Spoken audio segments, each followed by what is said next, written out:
Hello दोस्तों, welcome to my YouTube channel जिसका नाम है चार्ली की पाठशाला। दोस्तों, आज हम आप लोगों के लिए यूपी टेट का बहुत ही इम्पोर्टेंट टॉपिक आप सभी के सामने लेकर आए हैं, जिस टॉपिक का नाम है बुद्धि। दोस्तों, यूपी टेट की परीक्षा में इस टॉपिक से संबंधित प्रश्न बार बार पूछे जाते हैं। तो दोस्तों, ये वीडियो आप लोग पूरी देखिएगा और हमारे YouTube चैनल चार्ली की पाठशाला को सब्सक्राइब करना ना भूलें। तो चलिए दोस्तों, देखते हैं बुद्धि क्या होती है। बुद्धि एक व्यक्ति की मानसिक क्षमता है जिससे वह तर्क करता है और चिंतन करता है और कल्पना करता है। बुद्धि के अंतर्गत जो पॉइंट है वो इस प्रकार से हैं। बुद्धि समस्याओं को सुलझाने में हमारी मदद करती है। दोस्तों, बुद्धि के माध्यम से ही हम लोग अपने दैनिक जीवन की समस्याओं को सुलझाने में सफल होते हैं। अगला पॉइंट है, बुद्धि एक बहुआयामी प्रक्रिया होती है और यह कठिन योग्यताओं का एक सेट होती है।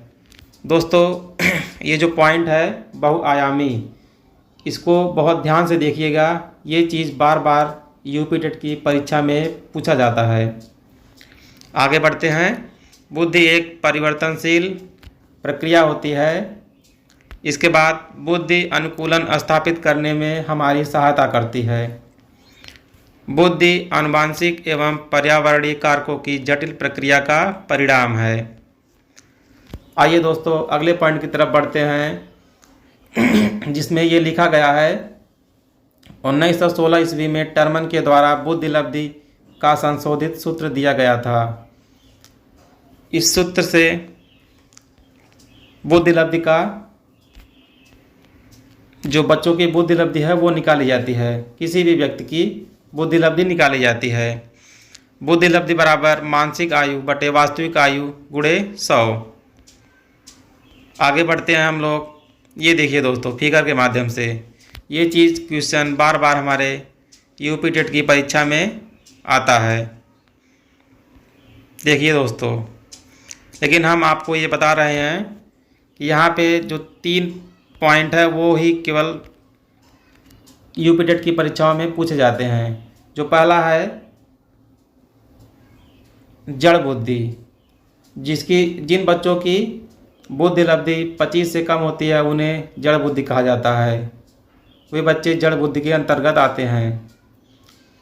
और ये देखिए दूसरा जो है 90 से 110 के बीच में जो बुद्धि लब्धि होती है जिन बच्चों की, वो सामान्य बुद्धि के अंतर्गत आते हैं।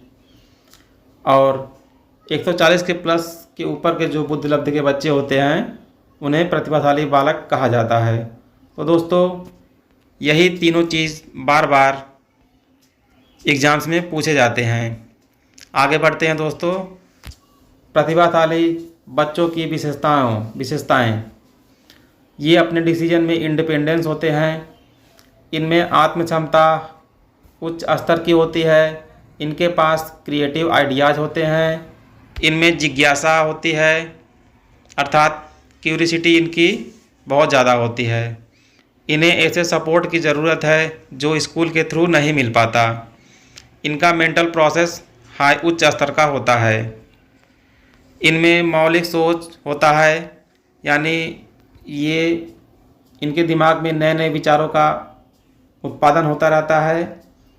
चुनौतीपूर्ण कार्यों के प्रति भी ये बच्चे तत्पर होते हैं। तो इस तरह ये बुद्धि की विशेषताएं थी। जो मुख्य विशेषताएं थी प्रतिभाशाली बच्चों की, वो ये थी। आगे बढ़ते हैं दोस्तों बुद्धि के सिद्धांत की तरफ, जिसके अंतर्गत आता है एक कारक सिद्धांत। एक कारक सिद्धांत का प्रतिपादन बिने साहब ने दिया था। इन्होंने बताया कि सभी व्यक्तियों में एक ही प्रकार की बुद्धि होती है जो सभी कार्यों में कार्य करती है। दूसरा है द्विकारक सिद्धांत।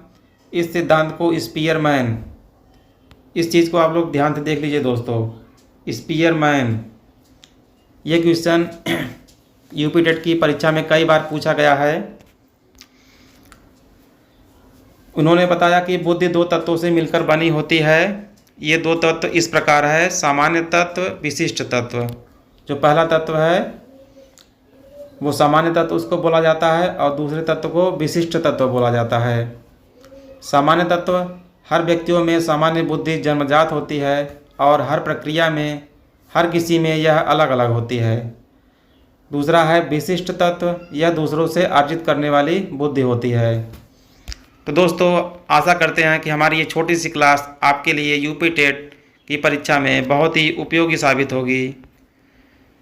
दोस्तों, वीडियो पूरा देखने के लिए आप सभी लोगों का बहुत बहुत धन्यवाद।